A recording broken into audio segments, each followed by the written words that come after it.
Pues vamos ya con la cuarta y última jornada de este mes de la psoriasis 2021 que organiza la Asociación de Pacientes y Familiares Acción Psoriasis. Recuerde que podrá ver todas estas ponencias en nuestra página web, en nuestras redes sociales y también en nuestro canal de YouTube. Hoy, gracias también a la ayuda de nuestras entidades colaboradoras y de nuestros patrocinadores, vamos a hablar de un tema fundamental, que es la innovación. Créanme ustedes que para los que llevamos muchos años, a los que nos acompaña, entre comillas, la psoriasis y la artritis psoriásica, hablar de innovación es fundamental. Corren malos tiempos, especialmente en algunos puntos de España, con muchos problemas de acceso a los especialistas e incluso a la atención primaria. Por eso es importante que pongamos el acento en estos procesos que nos pueden ayudar a todos a mejorar en la terapéutica. En esta cuarta jornada nos van a hablar el doctor Manuel Velasco, él es dermatólogo del Hospital Arnau de Vilanova, en Valencia, y dos mujeres, Arantxa Pou y Belén Hernández, que son farmacéuticas del Hospital Universitario de Fuenlabrada, en Madrid. Insisto, innovación, innovación e innovación. Hola, buenas tardes. Mi nombre es Manuel Velasco y soy dermatólogo y miembro del Servicio de Dermatología del Hospital Arnau de Vilanova de Valencia y uno de los responsables de la unidad de psoriasis. Y antes de empezar, pues me gustaría agradecer a Psoriasis por haberme invitado a participar en estas jornadas en una patología a la que dedico gran parte de mi esfuerzo profesional desde hace bastantes años.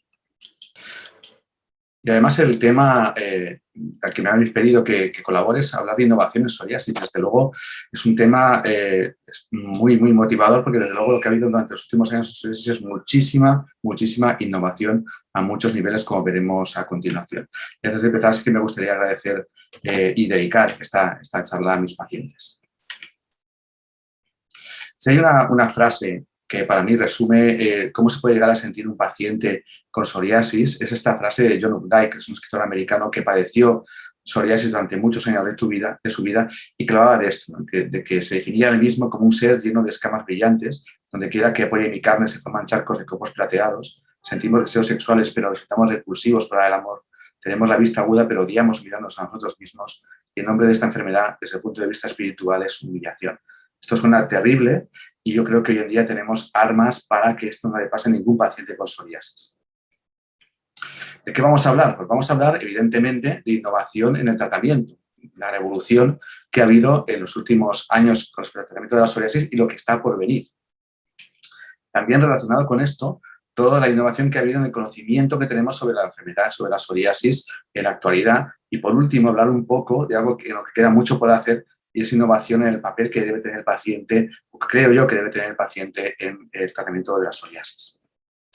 Esto es un resumen de la historia del tratamiento de la psoriasis, evidentemente que no vamos a hablar de todo esto, pero solo destacaros que los tratamientos orales con algo de eficacia no aparecieron hasta los años 50 del siglo pasado.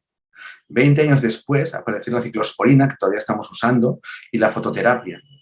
Y luego, hasta 20 años después, hasta ya entrado el siglo XXI, no empezaron a aparecer los biológicos que usamos hoy en día con tanto éxito y tanta eficacia. Por lo tanto, vemos cómo esto ha sido una evolución muy lenta hasta que hemos llegado al siglo XXI. De hecho, yo cuando empecé como dermatólogo, en el año 91, todavía estábamos usando tratamientos que se usaban a mitad del siglo pasado.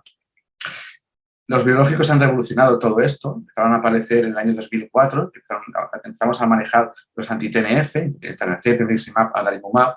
2009 apareció Ustekinumab y hubo un pequeño periodo de tiempo de un vacío de unos 6 años hasta que aparecieron los nuevos anti-L17 y los anti-L23 y casi que estamos hablando ya de biológico nuevo por año, están apareciendo a una velocidad realmente espectacular.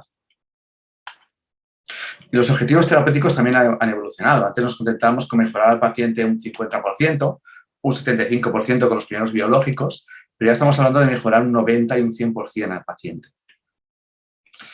La lista de tratamientos que yo disponía para mis pacientes en el año 2003, pues la tenéis aquí, eran 4, básicamente fototerapia, metotrexate, ciclosporina, citretino, y hoy, además de estos, tenemos todo lo que tenemos en esta lista, todos los biológicos y apremilas y todo lo que está por venir en los próximos años. Si comparamos un poco estos tipos de tratamientos, vemos que los tratamientos clásicos eran menos eficaces, lo siguen siendo, que los tratamientos innovadores, son menos seguros, además muchos de ellos tienen una toxicidad acumulada que hace que cuanto más tiempo los usemos, peor le van a sentar al paciente, como puede ser metotrexate o ciclosporina. La ventaja que tienen es que son por vía oral y que son más baratos. Sin embargo, los fármacos innovadores son más eficaces, son indudablemente más seguros, como veremos después. El problema es que la mayoría son pinchados y, desde luego, otro problema importante es que son mucho más caros. ¿Hasta qué punto son eficaces estos tratamientos que estamos utilizando en los últimos años, estos tratamientos innovadores? Bueno, hay un parámetro que sabéis que utilizamos en dermatología para medir el grado de afectación que tiene un paciente con psoriasis, que no voy a insistir mucho en él, pero es el famoso PASI, ¿no? En el PASI lo que vamos a valorar es cómo está el paciente de psoriasis en 4 áreas distintas del cuerpo, en la cabeza, en los brazos, en el tronco o en las piernas, y valoramos 4 parámetros: cómo está de roja la piel, el eritema, qué grado de descamación hay, qué grado de induración, de relieve tienen las placas y qué porcentaje de superficie está afectada. Y esto nos da un índice que está entre 0, cuando no hay ninguna afectación, y 72, que sería la afectación máxima.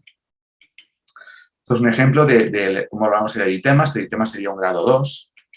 La descamación, aquí tendríamos un grado 1 de descamación, esto sería un grado 4. La infiltración, esta placa está más plana, sería un grado 1-2. Aquí tenemos una placa más abultada, sería un 3.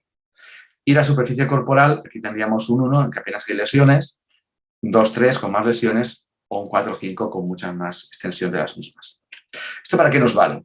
Nos vale, en primer lugar, para ver cómo está el paciente en cuanto a la gravedad. Si tenemos un PASI de más de 10, ya lo consideramos que es un caso grave, y es un caso en el que no va a bastar con cremas y vamos a tener que usar tratamientos sistémicos, bien por vía oral o bien biológicos, como usamos en los últimos años. Y también nos sirve para evaluar la eficacia de los tratamientos. Hablamos del PASI relativo, la mejoría relativa que tiene el paciente. Un PASI 75, cuando el paciente alcanza este PASI 75, estamos hablando que ha conseguido una mejoría del 75% con respecto a cómo estaba al principio antes de dar el tratamiento. El PASI 90 significa una mejoría del 90% y el PASI 100, una mejoría del 100%, significa que el paciente está blanqueado. En la práctica usamos más el PASI absoluto, lo que medimos en la consulta cuando tenemos al paciente delante. Un PASI 0 es que no tiene psoriasis y un PASI menor o igual a 2 es que tiene muy poquita psoriasis. Hoy en día el objetivo cuando empezamos un tratamiento en un paciente es conseguir esto, o el PASI 90 o bien un PASI absoluto menor o igual a 2.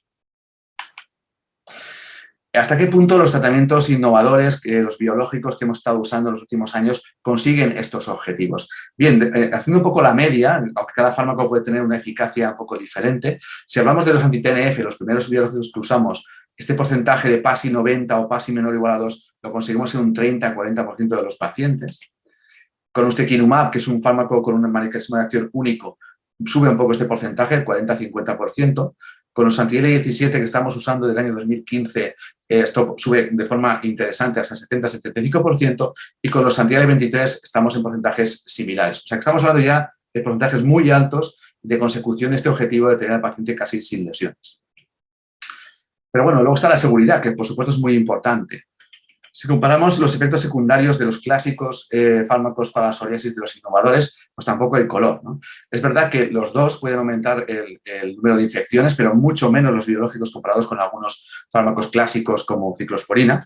Puede haber un ligero aumento de cáncer, incluso de cáncer de piel con la fototerapia, cosa que no pasa con la mayor parte de biológicos, salvo con los anti-TNF, que puede haber un aumento ligero de linfomas.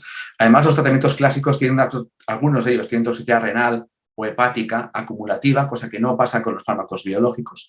Luego está el tema de que la mujer no se puede quedar embarazada tomando estos tratamientos, cosa que sí puede hacer con los biológicos. Y luego los controles de análisis que tenemos que hacer a los pacientes que llevan fármacos clásicos son mucho más frecuentes y el paciente tiene que venir, por tanto, al hospital de forma mucho más frecuente.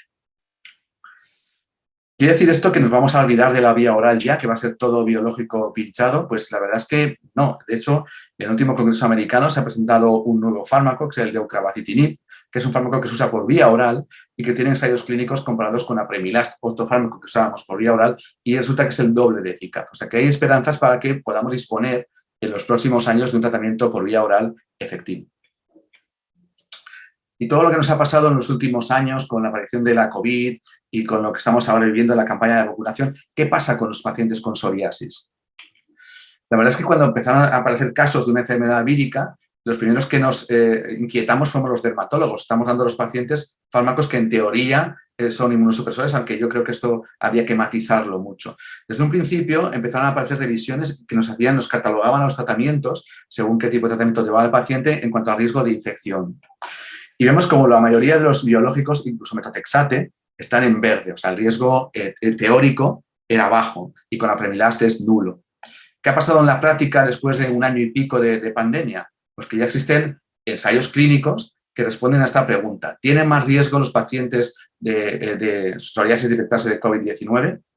Este ensayo clínico concluye que sí, tienen más riesgo, pero ojo, tienen más riesgo los pacientes que llevan cremas que los que llevan tratamientos sistémicos o biológicos. ¿Esto por qué?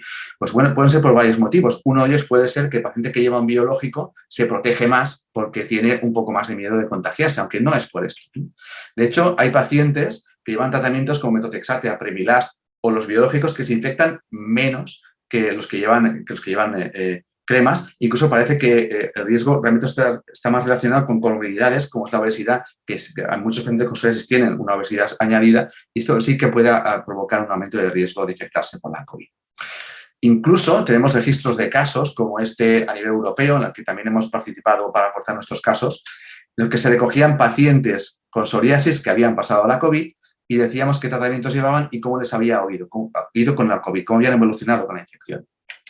Pues resulta que en cuanto al riesgo de llegar a ingresarse en un hospital, los pacientes que llevan biológicos tienen casi 3 veces menos de riesgo que los que llevan sistémicos clásicos y más de 2 veces menos riesgo de infectarse que los pacientes que llevan cremas. O sea que el biológico puede tener un efecto protector para llevar al paciente a no ingresar por la COVID. ¿Y qué pasa con las vacunas? Pues ya tenemos recomendaciones de nuestra Academia Española de Dermatología en cuanto a este tema. Consideramos que las vacunas que estamos usando para la COVID, o bien sea con vectores virales como la de AstraZeneca o Janssen, o bien sean de RNA mensajero, como puede ser la de Pfizer o la de Moderna, no tienen riesgo en los pacientes con psoriasis. O se pueden vacunar con seguridad. Y además, en cuanto a la eficacia de la vacuna, consideramos que los tratamientos que damos no disminuyen de forma significativa la eficacia de la vacuna, por lo tanto, el paciente no tiene que suspenderlos para vacunarse. Con todo esto, pues bueno, yo cuando a un paciente con psoriasis le explicaba en el año 99 el tratamiento que le iba a dar, los efectos secundarios que podía tener, qué grado de respuesta podíamos obtener, pues le quedaba una cara como la que veis aquí. Y hoy en día, cuando le informa a un paciente de que le voy a dar ese biológico con ese perfil de seguridad tan bueno, con esa eficacia tan alta, pues la cosa ha cambiado, sale con mejor cara el paciente. Pero no todo es tan bonito. De hecho, esta encuesta, que fue extremadamente interesante, el estudio NEXT, una encuesta a más de 1.600 pacientes con psoriasis, que se llevó a un congreso de dermatología, cuando todavía había congresos de dermatología en el año 2019, nos puso un poco el foco sobre que esto no es tan perfecto, ¿no? De hecho, 1 de cada 4 pacientes con psoriasis no estaba siendo tratado, cosa que a mí me sorprendió muchísimo. Y de estos que no estaban tratados, más de la mitad se definía como una psoriasis moderada grave. Esto para mí es una cosa inaceptable y con la que tenemos que luchar. Y además los pacientes que sí que llevaban tratamiento, casi más de un 30%, no estaban satisfechos un poco o nada con su tratamiento. Por lo tanto, ahí todavía queda mucho camino por recorrer y mucho por avanzar. ¿Y qué pasa con la innovación en cuanto al conocimiento de la enfermedad? Pues esto también ha cambiado de forma radical en los últimos años. Hoy en día podemos afirmar esto, que la psoriasis es una enfermedad sistémica, no solo es una enfermedad de la piel. ¿Y por qué decimos esto? Venimos de unos años atrás en los que el paciente podía tener afectación de la piel, podía tener una psoriasis, una enfermedad de la piel, o tener también, añadir una afectación articular. Y tenía tratamientos distintos y consideramos que eran enfermedades con unos mecanismos diferentes. Cuando empezaron a aparecer tratamientos que vimos que eran tan eficaces para la piel como para la articulación, empezamos a sospechar que había una inflamación sistémica que podía provocar estas dos manifestaciones. Pero es que incluso esto fue a más y posteriormente se demostró que esta inflamación que tiene el paciente en la piel o en la articulación realmente es una inflamación en todo el organismo que además puede afectar a otros órganos como es el corazón, como es el hígado, como es el riñón, etc. Y empezaron a aparecer listas como estas de lo que llamamos comorbilidades. Estas son enfermedades que el paciente, por derecho de tener psoriasis, tiene más riesgo de tener que la población normal. Más riesgo de obesidad, de diabetes, de enfermedad cardiovascular, por supuesto de artritis, etc. Y lo más importante de todo esto es que hoy en día sabemos que el paciente con psoriasis grave tiene más riesgo de mortalidad cardiovascular, hasta un 50% más de riesgo de mortalidad. Y se calcula que un paciente con psoriasis, que empieza con una psoriasis grave desde la juventud, tiene una pérdida de 5 años de esperanza de vida. Pero bueno, una pregunta que os puede ocurrir. Si estamos con una inflamación sistémica, estamos dando tratamientos tan buenos para la piel que le quitan tanta inflamación. Esto mejora también este riesgo de mortalidad cardiovascular. Pues hasta ahora teníamos poca evidencia de que esto pasaba, pero esto de nuevo se ha vuelto a presentar en el último Congreso Americano de Dermatología y para mí es muy espectacular. Esto es una coronaria de un paciente con psoriasis. Esto que veis aquí en amarillo son placas de ateroma que si se cierran pueden acabar provocando que tenga un infarto. Esto es como estaba el paciente antes de empezar un biológico y al año de llevar un biológico veis como el amarillo ha bajado muchísimo. Y solamente con un año de tratamiento biológico. O sea que esto abre la puerta a pensar que este tratamiento que estamos dando a los pacientes tan eficaz con la piel y con las articulaciones también esté preveniendo problemas cardiovasculares. Y además esto indica que en la psoriasis, si es una enfermedad sistémica, no solo tiene que tener un papel el dermatólogo, también enfermería, también el reumatólogo, endocrino, el hepatólogo, el cardiólogo, etc. Y nos lleva ya esto a la última parte, a la innovación que tiene que haber, que de momento es escasa, en el papel del paciente en la enfermedad. Y esto es una cosa que es mucho más trascendental que solamente la psoriasis y la dermatología. Existe un movimiento hoy en día en medicina que intenta volver o intentar que el paciente sea el verdadero centro de la asistencia sanitaria. Gracias a esto hemos empezado a preocuparnos por la calidad de vida del paciente, no solamente por cómo está en la piel. Ya han aparecido índices como es el DLQI, que a muchos de vosotros os habrán pasado alguna vez vuestros dermatólogos, que básicamente consiste en 10 preguntas que afectan a diferentes esferas de la actividad de una persona, actividad diaria, el ocio, el trabajo, el estudio, las relaciones personales, sexuales y los tratamientos. Cada pregunta puntúa entre 0 y 3 y si este índice puntúa más de 10, ya consideramos que el paciente tiene una psoriasis grave y por lo tanto está justificado, independientemente del grado de extensión que tenga la enfermedad, usar tratamientos por vía sistémica o biológicos. Pero es que además, si el paciente de psoriasis es un paciente complejo, hoy en día está demostrado, y de hecho os aconsejo repasar los trabajos de Jordi Varela, un compañero médico que ha trabajado mucho en este tema, sobre la repercusión que tiene la medicina fragmentada. Un paciente con psoriasis, si tiene que tener sus visitas con el dermatólogo, con el endocrino, con el reumatólogo, etc. Esto es una fuente de polifarmacia, de tratamientos innecesarios, de actuaciones desproporcionadas, de sobrecarga para los pacientes y esto tenemos que intentar luchar contra esto e intentar evitarlo. Entonces, en nuestro servicio hemos intentado poner nuestro granito de arena en cuanto a esto y hemos creado un esbozo, que todavía está en sus inicios, de un equipo multidisciplinar para atender al paciente con psoriasis. Este equipo interviene, aparte de dermatólogo, enfermería especializada en el manejo del paciente con psoriasis. Tenemos una consulta conjunta con el reumatólogo para aquellos pacientes que tienen artropatía psoriásica y tienen problemas de coordinación entre los especialistas. Pacientes con dislipemia, obesidad o diabetes, tenemos una consulta conjunta con el endocrino. Tenemos también un programa de detección precoz del hígado graso y un circuito de derivación rápido al especialista, lo mismo con el riesgo cardiovascular. O sea, intentamos que el paciente con psoriasis se sienta mejor atendido y sienta que hay una coordinación entre los especialistas que intervienen en su cuidado. Incluso tenemos para el hígado graso tenemos un ecógrafo en el servicio y hacemos la ecografía hepática nosotros mismos para detectar esta complicación de la psoriasis. Hoy en día, y esto yo creo que es un tema filosófico pero importante, los médicos tenemos que aprender. Tenemos que aprender a preguntar a los pacientes no solamente cómo están, sino cómo se sienten. Ver qué es lo que les preocupa de verdad y realizar un ejercicio de pedir a las personas que repitan cuando acaba la visita con su propia voz qué es lo que han entendido. Hemos estado un rato explicando cosas con palabras que a lo mejor no son las adecuadas y sería bueno saber si el paciente se ha enterado de lo que le hemos contado y si tiene alguna duda. De hecho, los médicos ya no ordenamos, ¿no? Esta frase famosa antigua de esto es por orden del médico, eso ya no existe. El médico informa, forma y educa, lo mismo que enfermería. Pero tenemos que empezar a conjugar en los verbos escuchar, comprender y compartir, que es mucho más difícil. Y para esto, ¿qué necesitamos los dermatólogos y los médicos en general para cumplir este objetivo? Pues aprender, no nos han enseñado a escuchar ni a compartir cosas con el paciente, tenemos que aprender, por supuesto, y en mayúsculas, tiempo. Necesitamos más tiempo para atender al paciente, no convertirnos en máquinas de ver pacientes, sino que tengamos un tiempo para hablar con el paciente, para preguntarle cómo se siente y para hacer todo lo que hemos comentado que podríamos hacer. Y para terminar esta frase de Julio Cortázar sobre la esperanza. La esperanza le pertenece a la vida y es la vida misma defendiéndose. Y muchas gracias por vuestra atención. Hola a todos. En primer lugar, agradecer a Acción Psoriasis habernos invitado a participar en esta mesa de innovación en psoriasis. Mi nombre es Belén y junto con mi compañera Arantxa somos farmacéuticas de hospital. Trabajamos en el Hospital de Fuenlabrada, en el servicio de farmacia y en particular en la unidad de atención a pacientes externos con enfermedades inmunomediadas, entre las que se encuentra la psoriasis. Voy a proceder a compartir pantalla.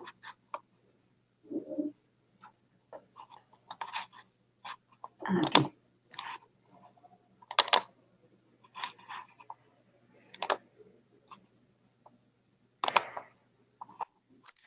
Bueno, cuando Acción Psoriasis nos propuso participar en esta mesa, cuando hablamos de innovación en psoriasis, nos vinieron a la cabeza pues 3 conceptos fundamentales, que es de lo que os vamos a hablar. Innovación en medicamentos, innovación en el proceso asistencial, innovación también en la formación y educación sanitaria a los pacientes, configurando un paciente experto. En cuanto a innovación en medicamentos, la entrada en el sistema sanitario de nuevas moléculas ha cambiado al final la percepción de la enfermedad, tanto por parte de los profesionales sanitarios como por parte de los pacientes. La llegada de fármacos innovadores nos abren paso a la individualización de los tratamientos, a conseguir una terapia personalizada. Estos medicamentos innovadores son medicamentos biológicos y medicamentos biosimilares, que son copia de estos primeros una vez que ha expirado su patente. Son medicamentos que actúan sobre dianas terapéuticas concretas y nos permiten proporcionar un aclaramiento completo y mantenido de las lesiones cutáneas de la psoriasis, al final con un gran impacto positivo y directo en la calidad de vida percibida por los pacientes. Estos fármacos al final permiten adecuar el tratamiento a las necesidades de los pacientes. Si alguno de vosotros presenta una psoriasis de moderada a grave y ha tenido contacto ya con alguno de estos medicamentos, conoceréis a los farmacéuticos de hospital y a la labor que el farmacéutico puede hacer como parte del equipo de atención a los pacientes con psoriasis. Tenemos distintas familias de medicamentos biológicos y biosimilares y cada uno se elige en función un poco de las características de los pacientes. Cuando hablamos de innovación en el proceso asistencial, estamos hablando de un abordaje multidisciplinar de la enfermedad. Al final, detrás de un paciente con una enfermedad de psoriasis, existen un conjunto de profesionales sanitarios que están implicados en todo el proceso asistencial del paciente. Son profesionales expertos en el abordaje de la enfermedad y de su tratamiento. Este equipo está integrado por dermatólogos, por enfermeros, enfermeras, auxiliar de enfermería, farmacéuticos y otros profesionales que están en continuo aprendizaje y actualización de su conocimiento sobre la psoriasis. ¿Qué papel ocupa el farmacéutico de hospital en todo este proceso y como parte del equipo multidisciplinar? Pues bueno, para los que no conocéis nuestro trabajo porque no habéis tenido contacto con el hospital o no habéis requerido ninguno de estos medicamentos innovadores, el farmacéutico de hospital accede al hospital a través de un examen, FIR, como el MIR de los médicos, y realiza una especialización durante 4 años. Después de estos 4 años, el farmacéutico se configura como un profesional sanitario especialista en el medicamento, al final con el objetivo de dar al paciente pues, el mejor servicio y la mejor atención farmacéutica. Nuestra actividad está orientada fundamentalmente a mejorar los resultados en salud y maximizar la seguridad de los pacientes en el uso adecuado de los tratamientos. Al final, el farmacéutico de hospital no trabaja solo, forma parte o es miembro de una sociedad, de la Sociedad Española de Farmacia Hospitalaria, y también en concreto los farmacéuticos que dedicamos nuestra actividad a la atención farmacéutica a pacientes con enfermedades inmunomediadas, estamos adheridos a un grupo de atención farmacéutica a pacientes con estas enfermedades.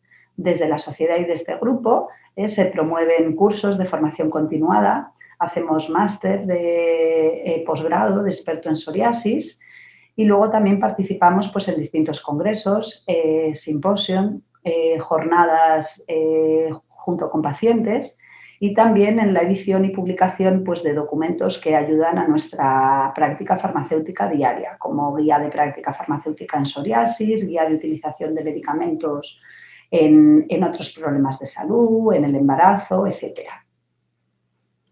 ¿Qué hacemos en la consulta, ¿no? O desde el punto de vista de atención farmacéutica que consideramos innovador en el proceso? Pues bueno, en la consulta, cuando nos encontramos con un paciente con psoriasis, ¿no? Ante un nuevo diagnóstico de una psoriasis de moderada a grave, junto con el dermatólogo y teniendo en cuenta también las preferencias del paciente, se selecciona el tratamiento más adecuado.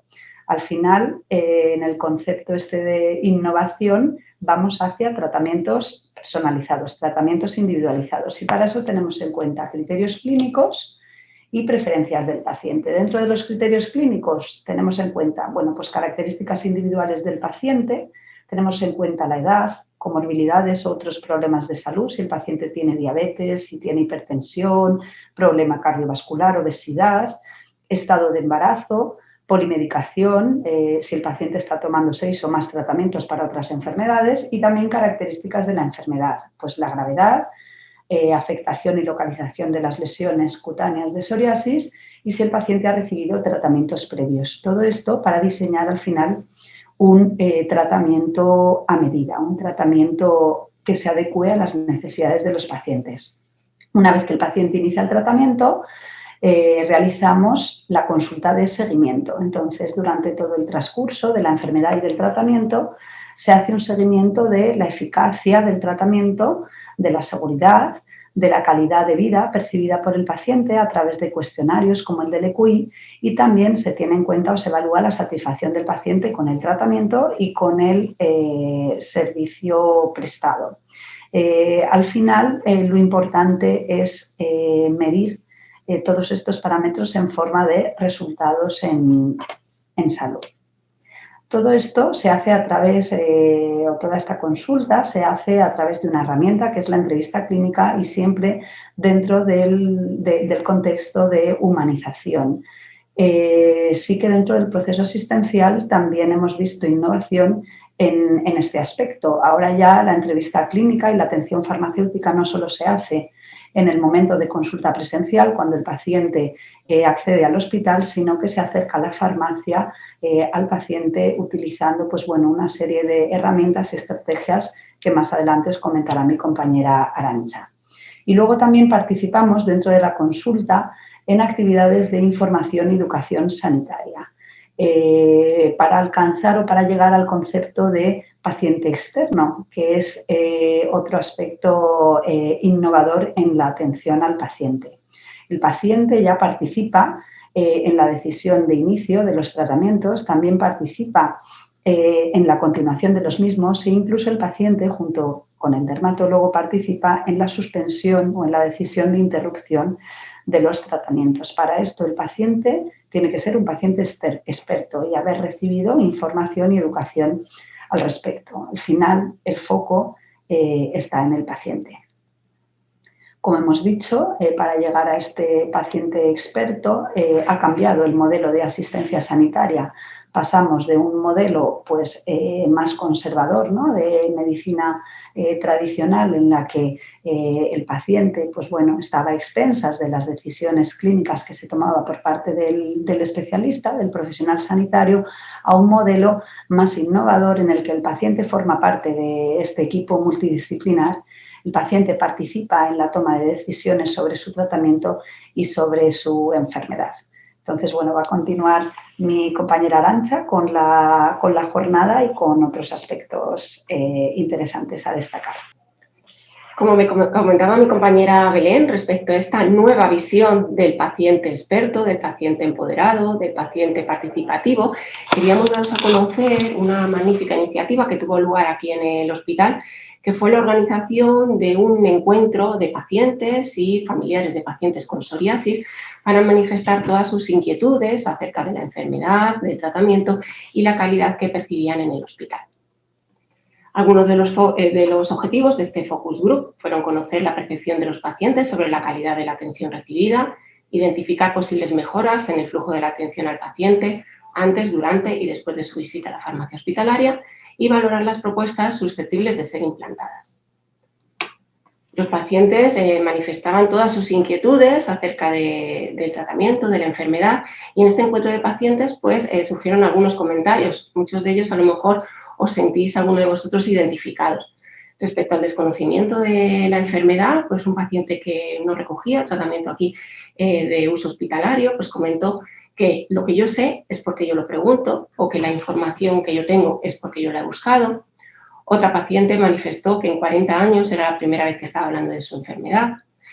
En general, cabe destacar que entre todos los participantes que asistieron a este encuentro de pacientes no existía conciencia de la relación que existe entre la psoriasis y otras enfermedades concomitantes y todos ellos reconocían la importancia de cumplir con la pauta farmacológica prescrita y todos además aseguraban un alto cumplimiento terapéutico. En la sesión se trataron diversos temas. Aquí en esta diapositiva pues, se plasman algunas de las conclusiones. Respecto a la información, los pacientes indicaban que las principales fuentes de información eran su dermatólogo. También hablaron de asociaciones de pacientes como Asociación Psoriasis y también la búsqueda de información en Internet. Los aspectos que generan más interés son novedades farmacoterapéuticas, también las líneas de investigación de nuevos fármacos para el tratamiento de la psoriasis y los hábitos para mejorar la calidad de vida. En general, el aspecto que generó más interés entre los pacientes fue en sí la organización de este tipo de encuentros. Les encantó la idea de participar y conocer a otros pacientes con su misma patología y qué tratamientos llevaban y si se beneficiaban de los mismos. Respecto a los tratamientos, sí que observamos que los pacientes con terapias biológicas manifestaban un mejor acceso y comprensión de la información y además todos ellos afirmaban que antes de comenzar el tratamiento se les había informado sobre el tratamiento y todos los efectos secundarios. Y respecto a la atención recibida por parte del hospital, los pacientes, en relación a la farmacia hospitalaria, confirmaban que no solo nos consideraban como un servicio de dispensación de medicación, sino que indicaban, sobre todo en la primera visita, que se les había explicado detalladamente el tratamiento, los efectos secundarios, precauciones, instrucciones para el manejo de los dispositivos de autoadministración y que además toda esta información correspondía con la misma información que les había indicado el dermatólogo. Esto se debe a la amplia coordinación que existe entre ambos servicios. Como ya conocíamos estas inquietudes que manifestaban los pacientes y esas propuestas susceptibles de implantar en el hospital, nos planteábamos cómo podíamos mejorar.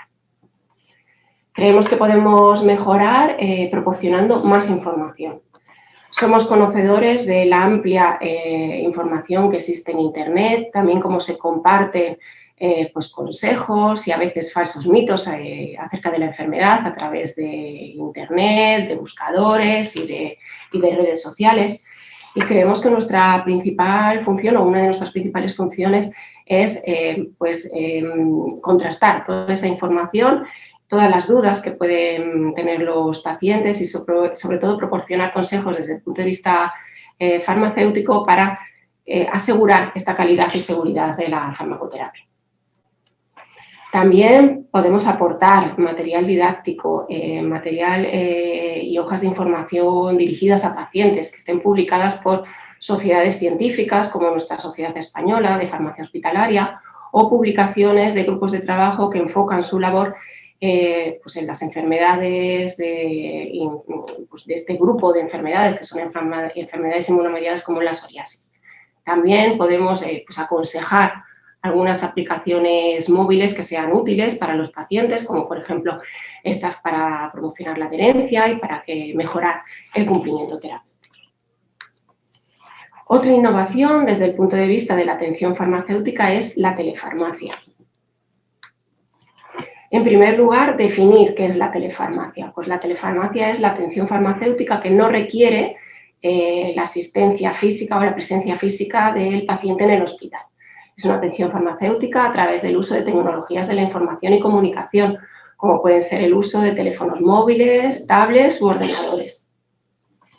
¿Cuáles son los objetivos de la telefarmacia? Pues poder hacer accesible esta atención farmacéutica a todos los pacientes que vienen al hospital o que no pueden acudir al hospital, mediante un servicio ágil y sencillo, como es una llamada de teléfono, una videollamada o compartir información a través de correo electrónico. Por supuesto, manteniendo la calidad y la seguridad de la farmacoterapia. También permite y favorece la conciliación laboral y familiar. Sabemos que pueden existir problemas o dificultades en los pacientes que no pueden acudir con frecuencia al hospital durante su jornada de trabajo y, por lo tanto, de esta manera se puede favorecer esta conciliación laboral y también familiar, sobre todo en pacientes que están a cargo de niños pequeños, personas de edad avanzada o personas dependientes.